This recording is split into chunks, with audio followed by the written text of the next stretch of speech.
Guys, welcome to my channel UPSC with Radha Sakhi. तो आज हम हिस्ट्री के चैप्टर 2 आखेटक खाद्य संग्रह से भोजन उत्पादन तक, ये चैप्टर 2 का हम एक रिवीजन वन शॉट लेने वाले हैं पूरा। ठीक है, तो आप देख सकते हैं मेरे नोट्स। तो आखेटक संग्राहक के बारे में हम जानेंगे। तो आखेटक खाद्य संग्राहक समुदाय के लोग एक जगह से दूसरी जगह घूमा करते थे। तो आखेटक खाद्य संग्राहक क्या होता है? आखेटक का अर्थ होता है शिकारी, जो शिकार करते थे। और खाद्य संग्राहक का अर्थ होता है, अगर आप इतने पार्ट को देखें इतना, तो इसका अर्थ होता है कि फल फूल पत्तियों इत्यादि का संग्रह करना, यानी इकट्ठा करने वाले। तो पहले के लोग मांस वगैरह का प्रयोग करते थे, पहले के लोग शिकार भी करते थे और फल फूल इत्यादि का भी सेवन करते थे, तो दोनों चीज़ें करते थे। तो इन्हें कहते हैं हम आखेटक खाद्य संग्राहक। ये समुदाय के लोग क्या करते थे? एक जगह से दूसरी जगह घूमा करते थे। इनके कुछ कारण हैं। भोजन की तलाश, मतलब क्या होता था कि वो एक जगह से दूसरी जगह भोजन की तलाश करने में लगे रहते थे, क्योंकि अगर वो एक जगह रुक कर सभी चीज़ों को खा डालेंगे तो सारी चीज़ें समाप्त हो जाएंगी, क्योंकि लोग तो ज़्यादा हो गए थे। इसलिए उनको एक जगह न रुक कर हर जगह घूम घूम कर चीज़ों को तलाश करनी पड़ती थी। सेकेंड पॉइंट इज़ जानवरों के शिकार के लिए क्या होता था कि एक जानवर दूसरे जानवर का शिकार करने के लिए बहुत दूर दूर तक जाया करते थे। इसलिए वे उनके पीछे पीछे जाने के लिए एक जगह से दूसरी जगह जाते थे। मौसम के अनुसार फल फूल की प्राप्ति, जैसे कई बार क्या होता है, कुछ फल फूल इत्यादि सब मौसम के अनुसार उगते हैं, तो इनकी प्राप्ति के लिए। फोर्थ पॉइंट इज़ सूखे मौसम में पानी की तलाश। कभी कभी क्या होता था कि गर्मी ज़्यादा पड़ जाती थी, तो क्या होता था, सूखा पड़ जाता था। जब सूखा पड़ जाता था तो उनको एक जगह से दूसरी जगह पानी की तलाश में जाना पड़ता था। तो आखेटक खाद्य संग्राहक का जो जीवन था, जो उस टाइम पे लोगों का, वो एक स्टेबल लाइफ नहीं थी। अब धीरे धीरे जब आप आगे बढ़ेंगे तो इनकी लाइफ स्टेबल भी होनी शुरू हो जाएगी। तो हम सेकेंड पॉइंट में आते हैं, आरंभिक मानव के बारे में जानकारी। आखेटकों के द्वारा बनाए गए कुछ अवशेष पुरातत्वविदों के द्वारा खोजा गया है। जो आखेटकों के द्वारा जो कुछ चीज़ें बनाई गई थी, उनके जो अवशेष हैं वो जो हमारे पुरातत्वविद होते, पुरातत्वविद को आप जान लें, पुरातत्वविद का मैंने पिछले वीडियो में बताया था। तो पुरातत्वविद वो होते हैं जो मतलब जो जैसे हड्डियाँ, औजार, ये जो पुराने लोग जो थे जो छोड़ गए हैं, उन सब चीज़ों को खोज करके बताते हैं कि ये मतलब ये अवशेष कितना पुराना है। ठीक है। पत्थरों का औजार जिनका उपयोग कुछ इस प्रकार है। लोग पहले पत्थरों का औजार बनाते थे और उनका उपयोग ऐसे करते थे, खाने के लिए, जड़ों को खोदने के लिए, या फल काटने के लिए, फूल काटने के लिए, या हड्डियाँ को काटने के लिए, क्योंकि हड्डियाँ बहुत ज़्यादा मजबूत होती हैं। तो इसलिए क्या करते थे, लोग पत्थरों के औजार बनाते थे, उससे अपने खाने की चीज़ें, फल फूल इत्यादि सबका प्रयोग करते थे। जानवरों की खाल, अब लोगों को खाने पीने के साथ साथ उनको वस्त्रों की भी ज़रूरत होगी, तो लोग जानवरों का शिकार भी करते थे। तो उनके जो ऊपरी लेयर होती है, मांस होता है, उसके वस्त्रों को बनाकर सिलते भी थे, या फिर भाले या बाण जैसे हथियार का अपनी सुरक्षा के लिए उपयोग करने के लिए भी यूज़ करते थे। तो आपने ये जाना। अब एक नोट पॉइंट जान रही है, एनसीईआरटी का है, मैंने पूरा एनसीईआरटी का ही बनाया है। आप अगर मैच करेंगे तो सब कुछ वही है। भीमबेटका जो आधुनिक मध्य प्रदेश है, इसमें नर्मदा नदी के पास कुछ गुफाएं व कंदराएं मिली। लोग यहाँ पर धूप बारिश से राहत पाने के लिए रहते थे। जो गुफाएं हुआ करती थी यहाँ मिली। पुरास्थल आप जान लें, पुरास्थल क्या होता है? एक ऐसा स्थान जहाँ औजार, बर्तन, इमारतें जैसे अवशेष मिलते हैं। तो अब हम नाम और तिथियों के बारे में जानेंगे। पुरा पाषाण काल, ये पुरा का अर्थ होता है प्राचीन, पुराना। पाषाण का अर्थ होता है पत्थर। यहाँ पत्थर और औजारों का महत्व बताया जाता है।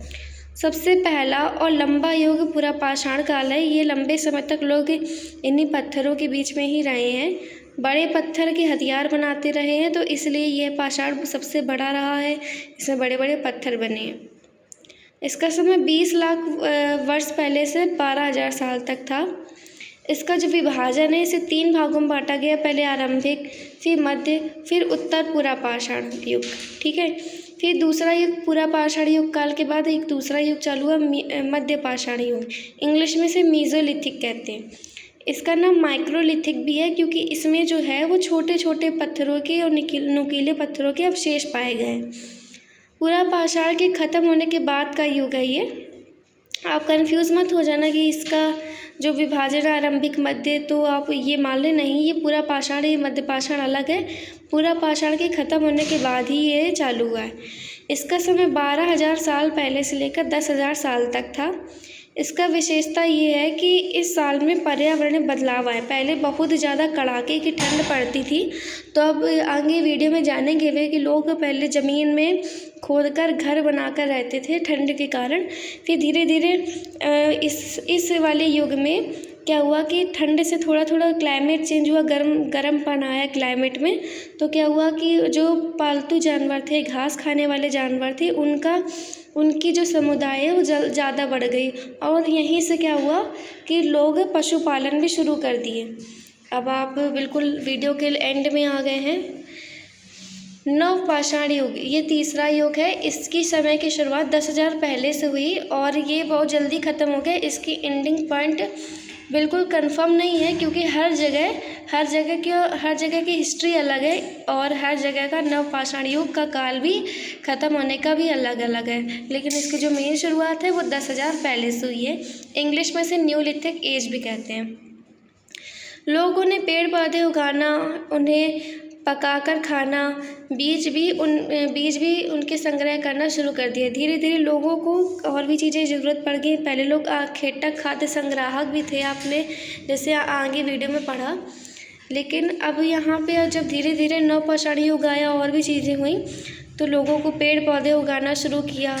और जब उगाना शुरू किया तो उनको स्टोर करना, पकाकर खाना, सब चीज़ें शुरू कर दी।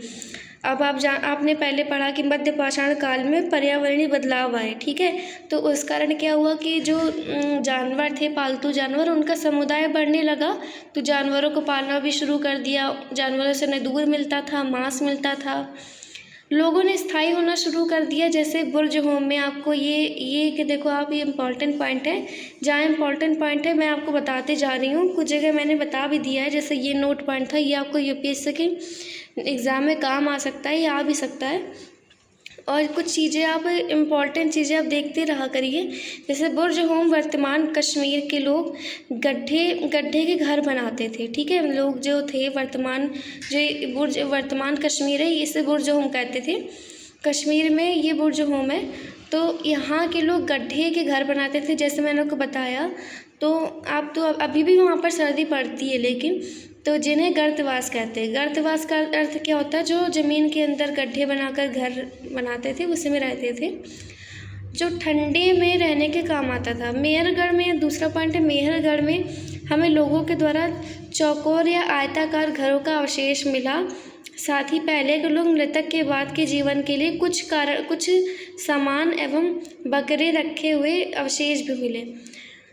अब ये बुर्ज होम का था। अब ये मेहरगढ़ की चीज़ें। तो लोगों ने जब धीरे धीरे पकाना, चीज़ों को जानवरों को पालतू बनाना, है ना, और भी चीज़ें यूज़ सब करने स्टार्ट हो गए, तो धीरे धीरे अब क्लाइमेट चेंज हुआ, हर चीज़ चेंज हुई। तो धीरे धीरे अब ये मेहरगढ़ का हमें एग्जाम्पल मिला कि लोगों ने घर बनाए क्योंकि लोगों को स्टेबल होना था। तो मेहरगढ़ में इसका विशेष मिला कि मेहरगढ़ में लोगों ने चौकोर, 4 कोर वाले घर बनाए या आयताकार वाले यानी रेक्टेंगल के आकार के घर बनाने स्टार्ट किए, उनके अवशेष मिले।